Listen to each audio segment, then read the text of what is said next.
Police station ஆகுது.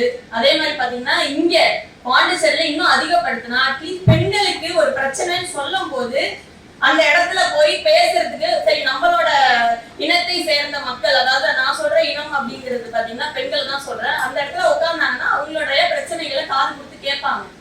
எல்லா ஸ்டேஷன்லயும் வந்து பெண்களோட பிரச்சனைகளை கேட்கறதுக்கு ஒரு விமன் கான்ஸ்டபிளோ யாரையோ உட்கார வைக்கிறாங்க. பட் ஆனா அவங்க வந்து அந்த இடத்துல உட்கார்ந்து அந்த கதையை கேட்கறது கிடையாது. பெண்களுக்கான அந்த உடை அணிஞ்சிட்டு அவங்க வரும்போது கொஞ்சம் பெண்கள்கிட்ட போனா பிரச்சனைகள் தீருங்கிறது ஒரு மெயினான கருத்தா இருக்கும். தயவு செய்து இத உங்களுடைய ஆலோசனைகளை கொண்டு பெண்களுக்காக இத இனிமே இருக்க போற காலகட்டம் பெண்களுக்கான பாதுகாப்பான ஊரா புதுச்சேரியை மாற்றணும் அப்படின்னு நான் கேட்டுக்கிறேன்.